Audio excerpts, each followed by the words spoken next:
Es uno de esos mitos que han circulado durante décadas, que todos quieren resolver. Desaparecieron, así que no podrías pedir un mejor final, ¿verdad? Para que continúe para siempre. Después de más de 60 años, el misterio de la fuga de Alcatraz finalmente ha sido resuelto. En 1962, Frank Morris y los hermanos John y Clarence Anglin desaparecieron de la prisión de máxima seguridad de la isla utilizando herramientas improbables que hicieron que su escape pareciera imposible. Inmediatamente esto crea caos. Estos prisioneros se han ido. ¿Cómo pudieron estos prisioneros escapar de esta prisión de máxima seguridad? Durante décadas, las autoridades buscaron incansablemente. Ahora, en 2025, los investigadores han revelado avances que podrían finalmente desvelar lo que sucedió esa noche.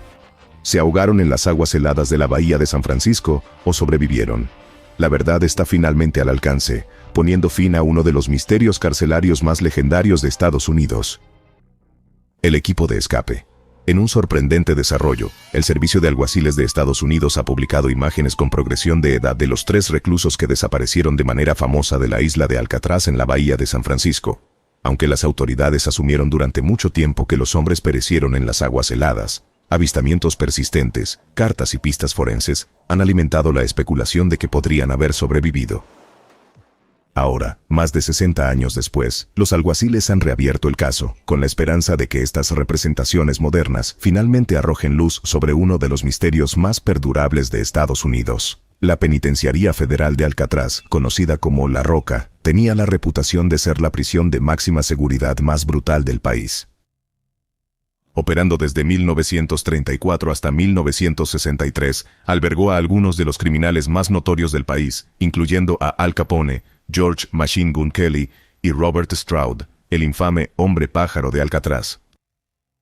En su apogeo, la isla albergaba una pequeña comunidad de aproximadamente 280 prisioneros y 250 empleados, aislada por aguas frías y traicioneras. Las duras condiciones, las rutinas rígidas y la creencia de que escapar era imposible cimentaron su reputación. En el centro del plan de escape estaba Frank Lee Morris, una mente tranquila y calculadora. Huérfano a los 11 años, pasó por hogares de acogida y obtuvo su primera condena a los 13. A finales de su adolescencia, había sido arrestado varias veces por posesión de narcóticos, robo a mano armada, robo de autos y hurto mayor. Sus años en prisión en Florida, Georgia y Luisiana culminaron en una sentencia de 10 años por posesión de objetos robados. Morris se destacaba por su mente aguda. Con un coeficiente intelectual de 133 que lo colocaba en el 2% superior de la población, pasó su confinamiento leyendo, dibujando y observando. Pero la inteligencia era solo parte de su identidad. También era conocido por escaparse de la custodia. En abril de 1955, se escapó de la Penitenciaría Estatal de Luisiana con el recluso William Martin. Después de hacer autostop hasta Baton Rouge, pasaron meses en Nueva Orleans. Exploraron un banco en Slidell y luego se dirigieron a Kansas City, donde Morris fue capturado un año después durante un robo junto a su compañero Earl Brancy. Cuando Morris llegó a Alcatraz el 18 de enero de 1960 como el preso AC 1441, los oficiales lo veían como tranquilo e inofensivo. El oficial Mills incluso lo describió como un joven tímido, ordenado y de buen aspecto, y afirmó que parecía el último preso que intentaría escapar. En Alcatraz rápidamente se ganó la reputación de ser un preso inteligente, disciplinado y competente, cualidades que pronto atrajeron a los socios adecuados. Esos socios eran los hermanos John y Clarence Anglin. John, un hombre rubio mayor con ojos azules, llegó a Alcatraz el 24 de octubre de 1960 como el preso AC 1476. Clarence, más alto y corpulento, con cabello oscuro y ojos azul avellana, lo siguió el 16 de enero de 1961 como el recluso AC 1485. Su historial delictivo había comenzado temprano. Clarence fue arrestado por primera vez a los 14 años por irrumpir en una estación de servicio. A principios de la década de 1950, los hermanos se dedicaron a robos coordinados de bancos, atacando solo negocios cerrados para evitar dañar a alguien. Insistieron en que usaron un arma solo una vez, y aún así, era una pistola de juguete. Su trabajo más significativo tuvo lugar el 17 de enero de 1958 cuando John, Clarence y su hermano, Alfred, robaron el Banco de Columbia en Alabama y escaparon con 19,000 euros. El FBI los capturó rápidamente y los tres recibieron sentencias de 35 años. Pasaron por la prisión estatal de Florida, Leavenworth y la penitenciaría de Atlanta, donde intentaron escapar repetidamente. En un intento, Clarence cortó 2 cajas de pan, escondió a John dentro, apiló pan alrededor de él y casi lo envió en un camión hasta que un supervisor sospechoso descubrió el plan. Su persistencia llevó a los funcionarios a enviar a ambos hermanos a Alcatraz. Un detalle sobre los Anglin destacaba. Mucho antes de la prisión, eran conocidos por su habilidad para nadar en las frías aguas del lago Michigan, a menudo impresionando a los familiares al sumergirse incluso cuando había hielo flotando en la superficie. La figura final en esta historia fue Allen West, nacido en la ciudad de Nueva York el 25 de marzo de 1929. Tenía un largo historial de robos de autos e intentos de fuga. Para cuando condujo un auto robado a través de la frontera del estado de Georgia, ya había cumplido varias condenas en granjas penitenciarias. Su comportamiento, violento, impulsivo y confrontacional, lo ponía frecuentemente en conflicto con el personal de la prisión. A lo largo de su vida, fue arrestado más de 20 veces. En 1955, West fue encarcelado por robo de autos en la penitenciaría de Atlanta, luego transferido a la prisión estatal de Florida. Durante un intento de escape, apuntó con un arma a la cabeza del subdirector, le robó las llaves del coche y huyó en el vehículo del hombre. Después de ser capturado, fue enviado a Alcatraz en 1957 a la edad de 28 años como el preso AC-1330 y regresó en 1958 como AS-1335. Su tiempo en la isla incluyó periodos de aislamiento en el bloque D y trabajó como ordenanza de mantenimiento. A pesar de los problemas disciplinarios, hablaba constantemente de escapar y se acercaba a cualquiera que compartiera ese enfoque. La conexión entre estos 4 hombres se formó gradualmente. El 30 de enero de 1960, trasladaron a Morris a la celda 138 en el lado exterior del bloque B, con West en la celda adyacente. Su relación comenzó de manera desigual. Se dice que el hablar sin parar de West y su forma de tocar el acordeón irritaban a Morris. A finales de ese verano, West fue enviado al bloque D, después de ayudar a organizar un disturbio durante una comida para distraer a los guardias, mientras otro preso cometía un apuñalamiento en otro lugar del comedor. Morris probablemente encontró a John Anglin poco después de su llegada en octubre de 1960. Los dos se conocían de Atlanta. Cuando Clarence llegó en enero, los hermanos ocuparon celdas vecinas. Los relatos difieren sobre si los 4 hombres se conocían antes de Alcatraz, pero sus historias compartidas en Florida y Georgia sugieren algún nivel de familiaridad. Cuando se encontraron alineados en el mismo bloque de celdas, sus pasados comenzaron a entrelazarse como piezas de un rompecabezas que se forma a largo plazo. Cada hombre aportó experiencia y un historial de deslizarse entre las grietas del sistema penitenciario. Juntos, pusieron en marcha un plan que se convertiría en la fuga más legendaria de lo que alguna vez se consideró la prisión más a prueba de fugas del mundo, el Gran Plan de Escape. Muchos creían que Frank Morris era el arquitecto.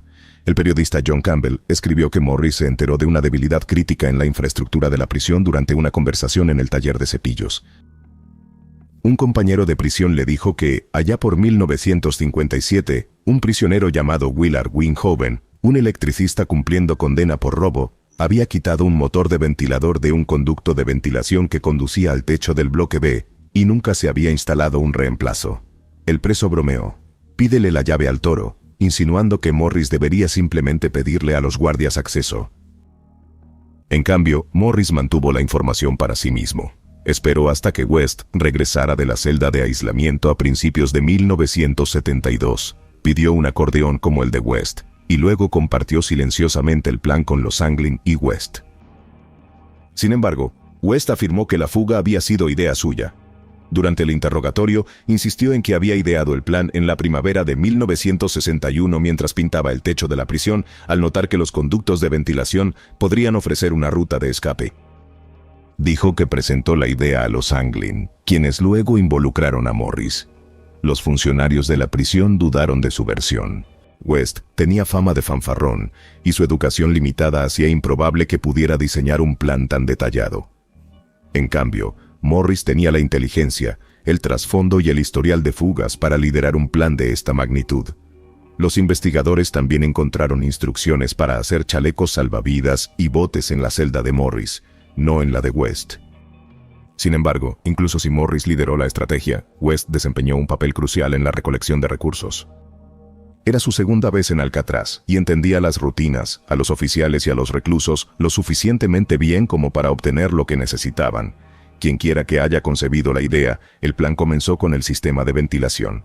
El techo de la prisión contenía 8 aberturas de ventilación, pero solo una nunca había sido sellada con cemento. Una vez que los hombres descubrieron esto, se dieron cuenta de que si podían llegar al techo y despejar esa abertura, la línea del techo podría convertirse en su camino hacia la libertad. La tarea de West de limpiar después de los fontaneros que instalaban grifos de agua caliente le dio una clave importante. Las tuberías de agua caliente subían directamente por la pared interior. Si podían alcanzar esa pared, las tuberías podrían servir como una escalera hasta la cima. El problema era cómo abrir las rejillas de sus celdas sin herramientas o alertar a los guardias. Morris primero intentó quemar el concreto con un cable eléctrico enchufado en el portalámparas del techo, pero el método falló. Eso dejó solo una opción: cavar. Cada noche, durante el tramo tranquilo entre las 5:30 y las 9:30 de la noche, la hora feliz informal de los presos, los 4 hombres trabajaban en las rejillas detrás de sus lavabos. Picaban el concreto usando los extremos afilados de cucharas robadas del comedor, creando pequeñas aberturas que lentamente se conectaban en otras más grandes. Después de cada sesión, cubrían los nuevos huecos con bolas de papel higiénico mojado alisadas con jabón para igualar la textura de la pared. Finalmente, después de muchas noches de excavación, Morris aflojó lo suficiente el concreto para quitar la rejilla de metal por completo. La abertura, sin embargo, era demasiado grande para ocultarla sin despertar sospechas. Usando cartón de los suministros de arte de la prisión, cortó una pieza del tamaño exacto de la rejilla, dibujó el patrón de rejilla con precisión y lo pintó del mismo tono de verde institucional. Cuando terminaba el trabajo de cada noche, deslizaba la réplica hecha a mano en su lugar, ocultando perfectamente el daño. Los demás siguieron el mismo método. Morris añadió una precaución extra colocando su estuche de concertina frente al respiradero, mientras que John Anglin colgó un impermeable largo para ocultar el suyo. Ahora tenían que enfrentar un desafío diferente: encontrar el señuelo perfecto. Muñecos como señuelo. Las rejas en sus celdas finalmente eran lo suficientemente anchas para que los hombres pudieran pasar, pero dejar sus celdas vacías presentaba otro problema. Los guardias notarían inmediatamente su ausencia. Para disfrazar sus cuerpos, fabricaron señuelos. Clarence Anglin tomó la iniciativa, robando cabello de su trabajo en la barbería de la prisión, para crear cabezas de aspecto realista. Su primer intento fue rudimentario: una cabeza de trapo y jabón coronada con cabello robado para las cejas y pestañas. Lo apodaron Oink por su apariencia desgarbada. Luego vino Oscar, una creación mucho más realista, moldeada con papel higiénico y jabón, para parecerse a una cabeza humana. Cuando los hombres salieron de sus celdas, planearon dejar las cabezas de maniquí en sus almohadas y llenar las mantas debajo con ropa enrollada, dando forma a los señuelos para imitar cuerpos durmiendo. Mientras la prisión continuaba a su alrededor, Morris, West y los Anglin habían construido un taller secreto, una pequeña industria subterránea donde producían todas las herramientas necesarias para su escape. Enfrentaron un gran desafío: las aguas heladas de la bahía de San Francisco. Para sobrevivir, necesitarían dispositivos de flotación y un medio para atravesar el agua. Morris, basándose en un artículo de Popular Mechanics, diseñó y construyó chalecos salvavidas y 2 pontones que medían aproximadamente 6 por 14 pies. Usando impermeables de la marina a prueba de agua intercambiados con otros reclusos, inflar las balsas requirió ingenio. Morris quitó las llaves de una concertina que había adquirido y las convirtió en un fuelle. Los remos de madera servían como remos, y para fortalecer tanto las balsas como los chalecos salvavidas, aplicó una técnica conocida como vulcanización, desarrollada por Charles Goodyear en la década de 1830, para endurecer el caucho y hacerlo resistente a desgarros. Para navegar en las aguas oscuras y frías, Morris también creó una linterna improvisada. 2 baterías de linterna conectadas a una pequeña bombilla dentro de una caja de plástico con un cierre de metal que servía como interruptor. En la primavera de 1962, Clarence Anglin fue el primero en trepar por las tuberías hasta la parte superior del bloque de celdas y llegar al respiradero del techo. Lo que encontró fue un contratiempo. El ventilador, su ruta de escape, estaba sellado con una tapa de metal sólido asegurada con tornillos. Clarence intentó aflojarla usando una llave improvisada, hecha de cierres de cama, pero no se movía. West intervino, demostrando su ingenio. Cuando la aspiradora de la prisión se rompió, se ofreció a repararla y descubrió, para su sorpresa, 2 motores dentro. Reparó uno, quitó el otro, luego le colocó brocas y usó el motor para aflojar los tornillos que sujetaban la tapa del ventilador.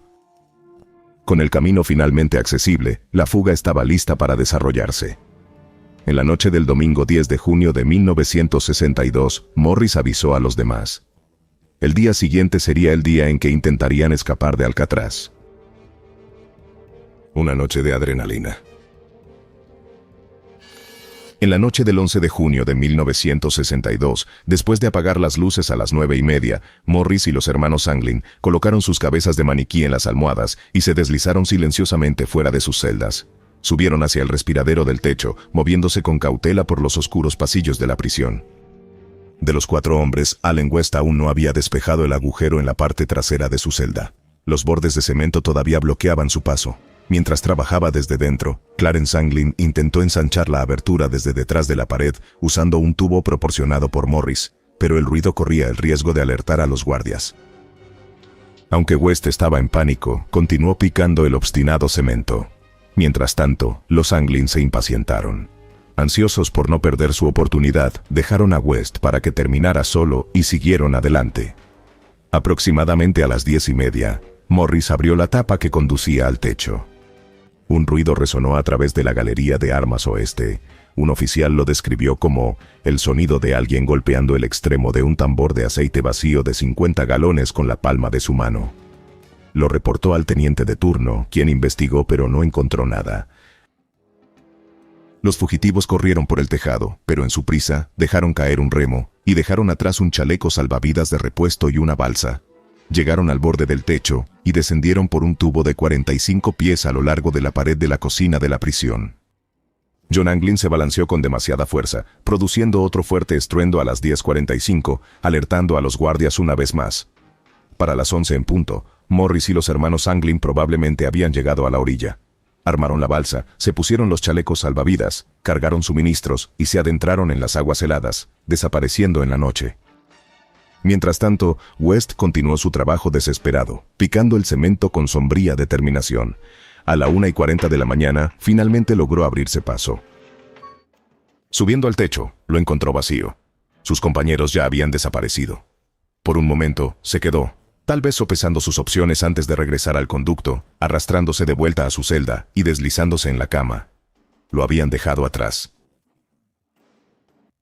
A la mañana siguiente a las 7:15, el oficial Lawrence Bartlett realizó el conteo rutinario en el bloque B.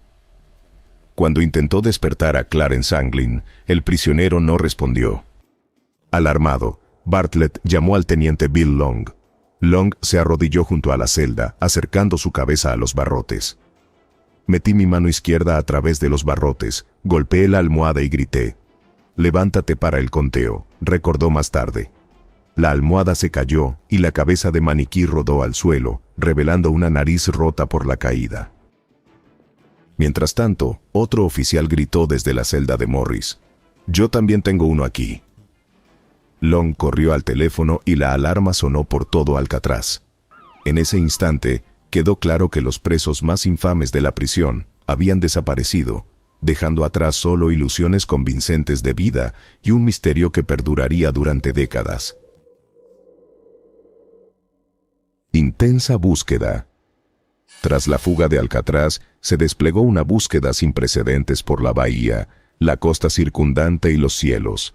Las autoridades descubrieron el taller secreto de los hombres donde cada herramienta, muñeco y dispositivo salvavidas había sido meticulosamente ensamblado. Se trajeron sabuesos para rastrear el camino de los fugitivos, siguiendo el rastro hasta la orilla del agua, pero no más allá. Durante los siguientes 10 días, múltiples agencias militares y de aplicación de la ley peinaron el área por aire, mar y tierra. El 14 de junio, un barco de la Guardia Costera recuperó un remo flotando a unos 200 yardas de la costa sur de la isla Ángel. En la misma vecindad, trabajadores a bordo de otra embarcación encontraron una billetera envuelta en plástico que contenía los nombres, direcciones y fotografías de los amigos y familiares de los Anglin.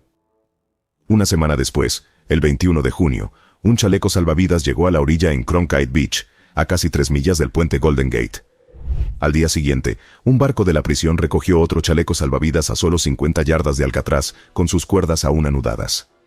Más allá de estos fragmentos, nunca se encontró ningún otro rastro de los hombres. En medio de la especulación, los testimonios de testigos presenciales añadieron misterio al caso. El oficial de policía de San Francisco, Robert Checky, estacionado en el puerto deportivo San Francis en el distrito de Marina la noche de la fuga, afirmó haber visto un barco de pesca cerca de Alcatraz. Después de 15 minutos, la embarcación partió, dirigiéndose hacia el puente Golden Gate. Algunos teorizaron que los prisioneros habían organizado una recogida externa.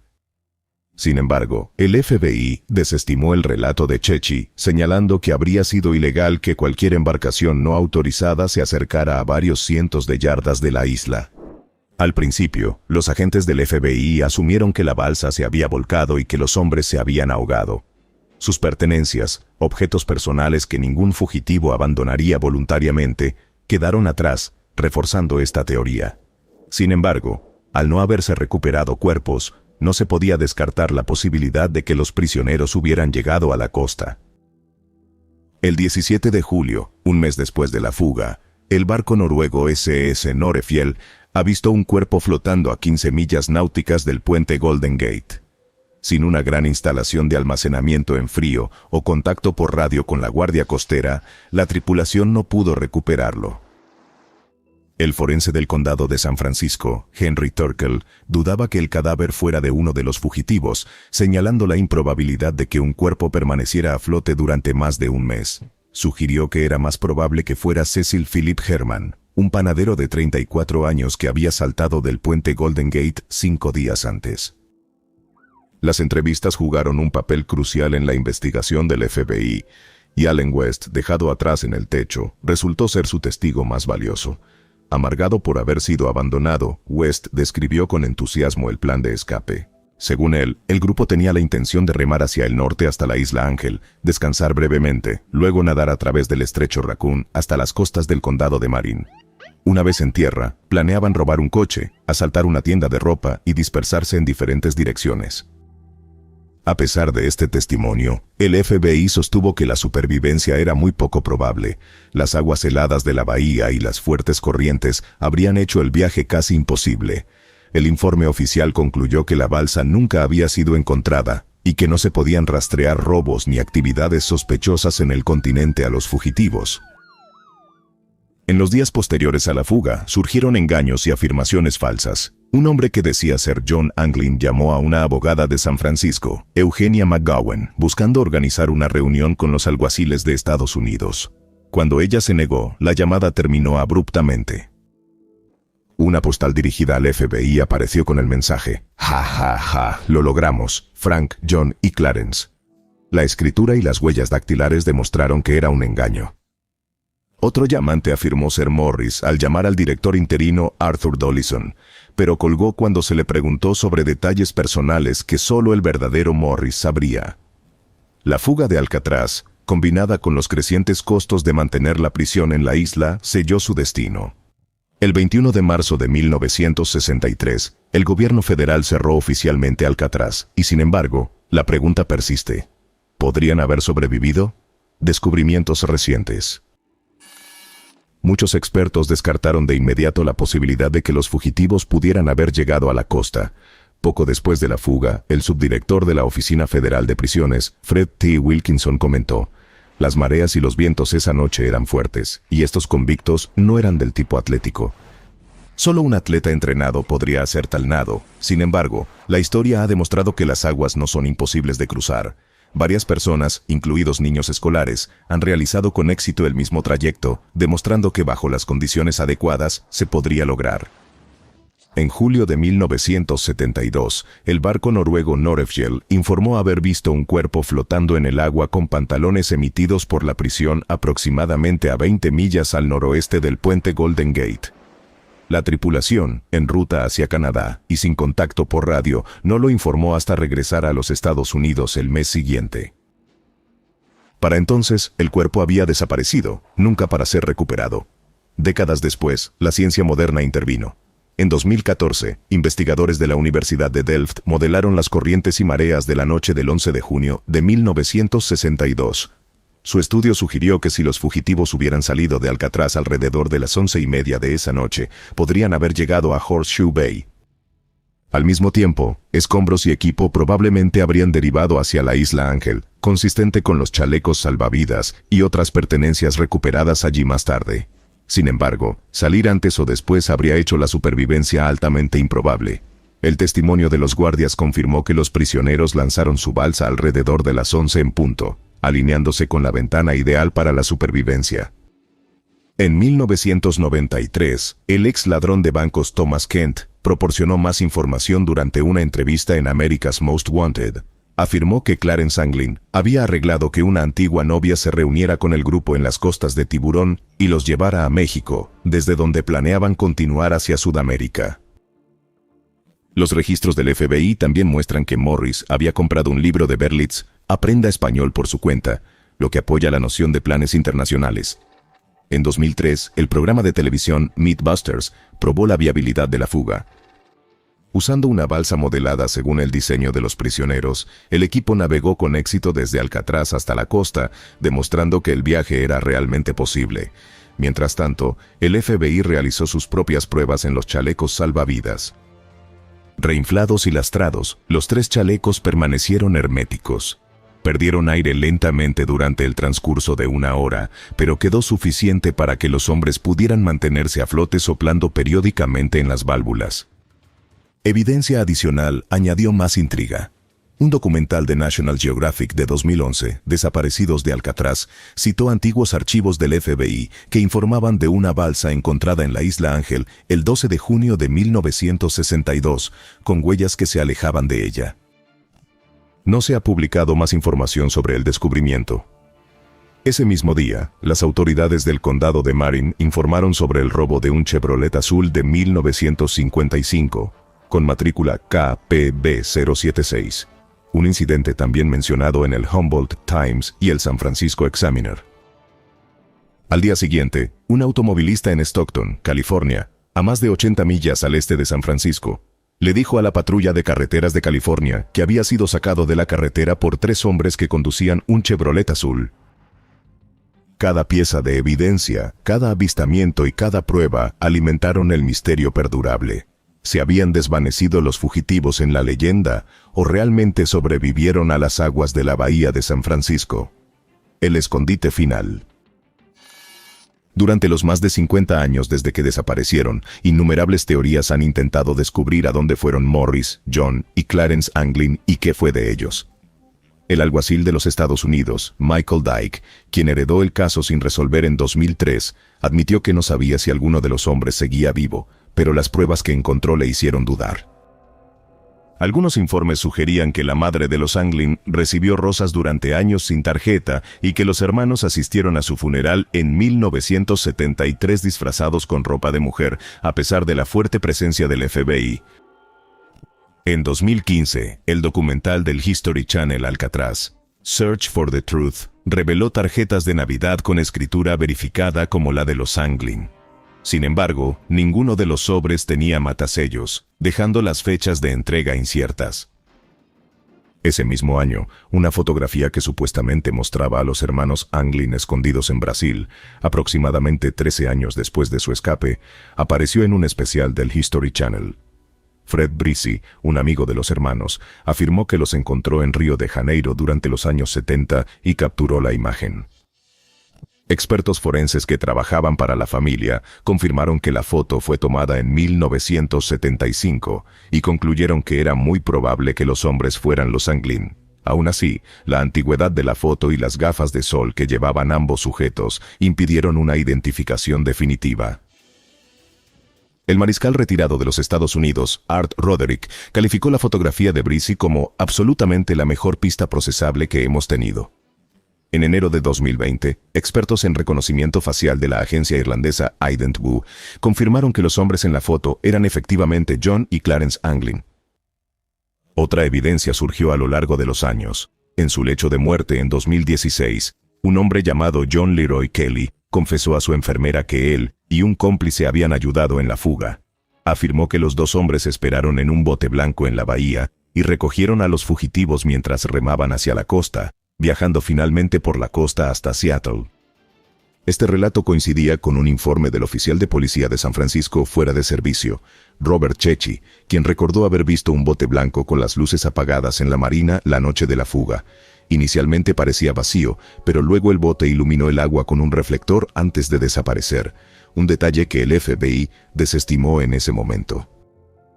En enero de 2018, apareció una carta supuestamente escrita por John Anglin.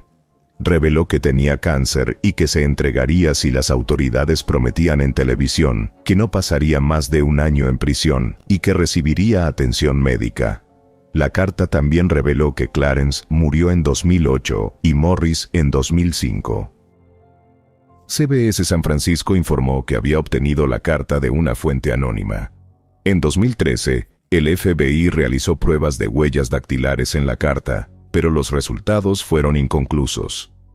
El 15 de noviembre de 2025, una colaboración en YouTube dio nueva vida a la infame fuga de Alcatraz.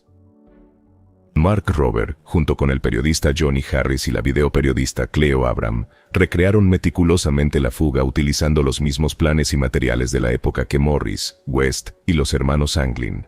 Estudiaron artículos de revistas originales, herramientas improvisadas y utensilios hechos a mano similares a los que se creía que los prisioneros habían usado.